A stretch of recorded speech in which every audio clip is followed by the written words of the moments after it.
এই এখন আর Bangladesh cricket board এটা নাই, এটা হয়ে গেছে হচ্ছে বাপের দোয়া ক্রিকেট বোর্ডে পরিণত হয়েছে। আমরা এখানে কোনো বাপের দোয়া মায়ের দোয়া করি না।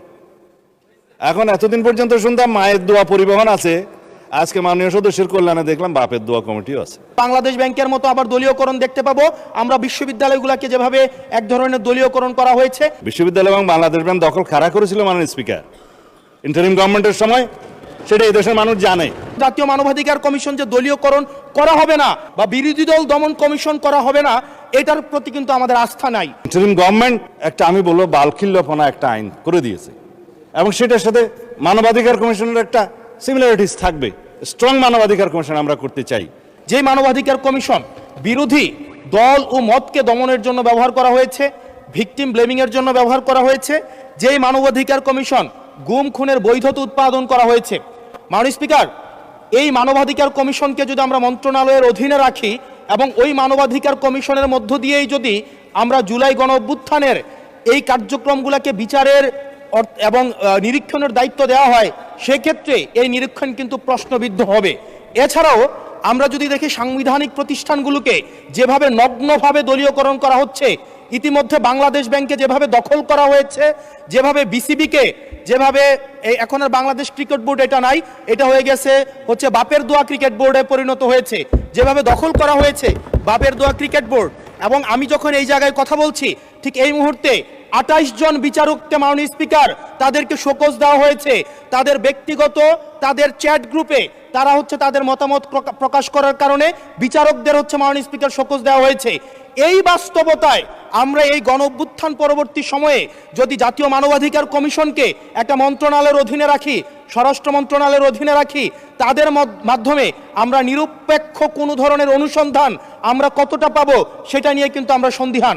সেই জায়গা থেকে এই বিলটিকে যদি আমরা বাস্তবায়ন করতে চাই, এটাকে যদি আমরা ফাংশনাল করতে চাই, শুধুমাত্র অর্নামেন্টাল না, যদি আমরা ফাংশনাল করতে চাই, তাহলে জাতীয় মানবাধিকার কমিশনকে অবশ্যই সেটাকে অটোনমাস করতে হবে। আমার সামনে যারা আছেন, আমরা হয়তো আমাদের থেকে এখানে প্রত্যেকটা সদস্য নির্যাতন, নিপীড়ন এবং তাদের যে পলিটিক্যাল রিপ্রেশনের মাত্রা শত সহস্রগুণ বেশি। আমরা তাদের কাছে প্রত্যাশা করেছিলাম এই জাতীয় মানবাধিকার কমিশনকে তারা একটা স্বতন্ত্র বডিতে নিয়ে যাবে, অথচ আমরা দেখলাম যারা সবচেয়ে বেশি নির্যাতিত হয়েছে, নিপীড়িত হয়েছে, তারাই এটাকে একটা মন্ত্রণালয়ের অধীনে রাখতে চাচ্ছে। এই অজুহাতে যে জাতীয় মানবাধিকার কমিশন যদি অটোনমাস হয়ে যায়, তাহলে সেটাকে হচ্ছে এটার জবাবদিহিতা কিভাবে নিশ্চিত হবে?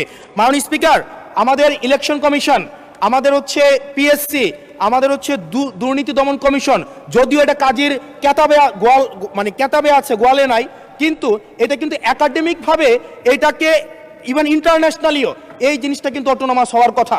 সেজন্য মাননীয় স্পিকার, যেভাবে বর্তমানে প্রতিষ্ঠানগুলো নগ্নভাবে দলীয়করণ করা হচ্ছে, সেজন্য জাতীয় মানবাধিকার কমিশন যে দলীয়করণ করা হবে না, আবার বাপের দোয়া একটা মানবাধিকার কমিশন বা বিরোধী দল দমন কমিশন করা হবে না, এটার প্রতি কিন্তু আমাদের আস্থা নাই।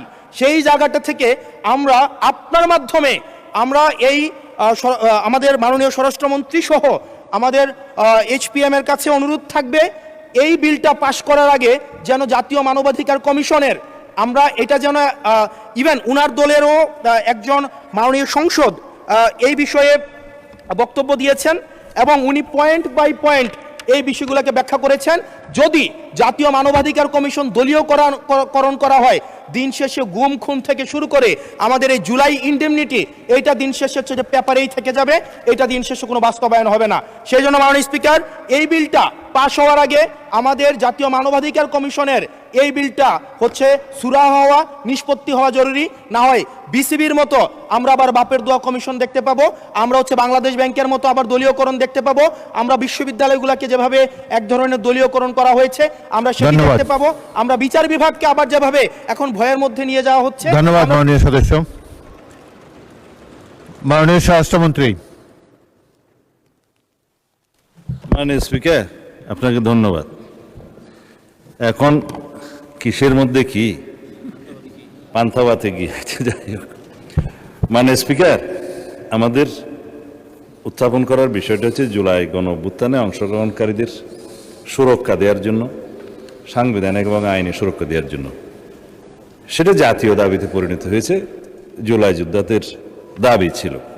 তার প্রেক্ষিতে জুলাই জাতীয় সনদ স্বাক্ষরিত হয়েছে তার মধ্যে অঙ্গীকারনামার একটা দফা ছিল এবং সেই দফাটা পরবর্তীকালে যেদিন সই করব সেদিনও একটা আন্দোলনের প্রেক্ষিতে আমরা অনুরোধ করে কমিশনকে অ্যামেন্ডমেন্ট আনিয়েছিলাম তাদের দাবির প্রেক্ষিতে। তার মানে যারা জুলাই গণ অভ্যুত্থানে ছাত্র গণ অভ্যুত্থানে অংশগ্রহণ করেছিলেন তাদের উপরে তো হানাদার বাহিনীর মতো গণহত্যাকারী আওয়ামী লীগ এবং তাদের সন্ত্রাসী গোষ্ঠী এবং পেটুয়া বাহিনী নিপীড়ন চালিয়েছে, অত্যাচার চালিয়েছে, গণহত্যা চালিয়েছে।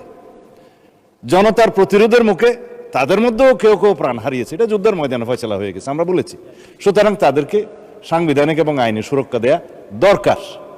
সেই প্রেক্ষিতে এই আইনটা, অধ্যাদেশটা ইন্টারিম গভর্নমেন্ট প্রণয়ন করে সবার মতামতের প্রেক্ষিতে। হ্যাঁ, এখানে যদি আপনি সংশোধন আনয়ন করতে চান, মাননীয় সদস্যের উদ্দেশ্যে বলছি, সেটা সেকেন্ড রিডিং মধ্যে আপনি সংশোধনী আনতে পারতেন, আগে নোটিশ দিতে পারতেন, সেই সংশোধনীগুলো নিয়ে আমরা আলাপ করতে পারতাম। সেটা এক্সট্রা স্টেজ। এখন বিল উত্থাপনের পরে বা উত্থাপনের অনুমতি চাওয়ার পরে আপনি পারেন বিধি মোতাবেক 74, 75, 76 দিতে পারেন, কিন্তু এর প্রেক্ষিতে আমার যে জবাবগুলো আজকে দিতে হবে ফর রেকর্ড, সেই জবাবগুলো আমার বলা উচিত, জবাব দেওয়া উচিত। এখানে ক্রিকেট কন্ট্রোল বোর্ড কিভাবে আসলো মাননীয় স্পিকার? বাংলাদেশ ক্রিকেট কন্ট্রোল বোর্ডের ইন্টারিম গভর্নমেন্টের সময় তৎকালীন ক্রীড়া উপদেষ্টা ক্ষমতার প্রয়োগ করে সারা বাংলাদেশের জেলা কমিটিগুলোকে প্রভাবিত করে সেভাবে নিয়ে বাংলাদেশে যেগুলো রেজিস্টার্ড ক্লাব ছিল তাদের কাউন্সিলরদেরকে, হ্যাঁ, তাদেরকে প্রভাবিত করে সরকারি ক্ষমতা প্রয়োগ করে এবং হাইকোর্টে যে রিটটা দাখিল করা হয়েছিল সেটা হার্ড না করে পেন্ডিং রেখে, এখনো still it is pending with the chamber court I think, করে সর্বোচ্চ ক্ষমতা প্রয়োগ করে একতরফাভাবে ক্রিকেট বোর্ডের একটা বোর্ডিং করা। তার প্রেক্ষিতে বর্তমান গণতান্ত্রিক সরকার মাননীয় ক্রীড়ামন্ত্রীর নেতৃত্বে তিনি একটা ইনকোয়ারি বোর্ড করে দিলেন কি কি অনিয়ম হয়েছে না হয়েছে ফাইন্ড আউট করার জন্য। সেই তদন্ত কমিটি রিপোর্ট প্রদান করার পরে তারা ডিক্লেয়ার করলো এখানে যথেষ্ট অনিয়ম হয়েছে, আর অনেক কথা আমি বলতে পারতাম, বলছি না। তারপরে সেটা ডিজলভ হয়েছে, ডিজলভ হওয়ার পরে একটা ক্রিকেট কন্ট্রোল বোর্ড হয়েছে, আহ্বায়ক কমিটি হয়েছে, অ্যাডক কমিটি। কাকে দিয়ে হয়েছে? এই দেশের কৃতি ক্রিকেটার, বাংলাদেশে সবচেয়ে পরিচিত, সারা বিশ্বে পরিচিত তামিম ইকবালকে দিয়ে। মানে স্পিকার, আমি জানি আপনার সময় নষ্ট করছি, কিন্তু ফর রেকর্ড আপনি জুলাই অভ্যুত্থান সুরক্ষা এটার উপর বলেন। ক্রিকেট কন্ট্রোল বোর্ডের ক্রিকেট বোর্ডের অ্যাডক কমিটিটা করা হয়েছে। আমরা এখানে কোনো বাপের দোয়া মায়ের দোয়া করি না। এখন এতদিন পর্যন্ত শুনতাম মায়ের দোয়া পরিবহন আছে, আজকে মাননীয় সদস্যের কল্যাণে দেখলাম বাপের দোয়া কমিটিও আছে। যাই হোক, মানবাধিকার কমিশন নিয়ে উনি কথা বলেছেন, এটা বলতে হয়, জাতির কাছে কিন্তু ভুল রিপোর্ট যাচ্ছে মাননীয় স্পিকার। হ্যাঁ, 3 মাসের ভিতরে ক্রিকেট কন্ট্রোল বোর্ড ইলেকশন দেবে তারা বিধি মোতাবেক। মানবাধিকার কমিশন মাননীয় স্পিকার, গুম কমিশন এবং আইসিটি অ্যাক্ট, 3টার মধ্যে ওভারল্যাপিং আছে। আইনমন্ত্রী পরিষ্কার করে কয়েকদিন আগে বলেছে, আমরা একটা স্বাধীন মানবাধিকার কমিশন করতে চাই যার সাথে মিল থাকবে গুম আইনের, যার সাথে মিল থাকবে আইসিটি আইনের। কারণ গুমের কারণে যে বিচারটা আইসিটি কোর্টে এখন করা হচ্ছে, আইনটা পরিবর্তন করে যার সাজা যাবজ্জীবন এবং মৃত্যুদণ্ডও আছে খুব সম্ভবত। ইনভেস্টিগেটিং এজেন্সি তাদের আছে, প্রসিকিউশন টিম আছে, তদন্ত টিম আছে। তারা প্রসিকিউশন যখন একটা চার্জশিট দাখিল করে, ওরা বলা হয় ফ্রেমিং অফ দি চার্জের আগে ফর্মাল চার্জ দাখিল করে। এই ফর্মাল চার্জ দাখিল করার পরে ইভেন সেই ইলেকশন করার জন্য আর উপযুক্ত থাকে না। এই শক্তিশালী আইনটার সাথে ম্যাচিং না করে আরো কম সাজার বিধান করে একটা টেম্পোরারি তদন্ত করার একটা দায়িত্ব মানবাধিকার কমিশনকে দিয়ে 1-1.5 বছর সময় বিনষ্ট হবে।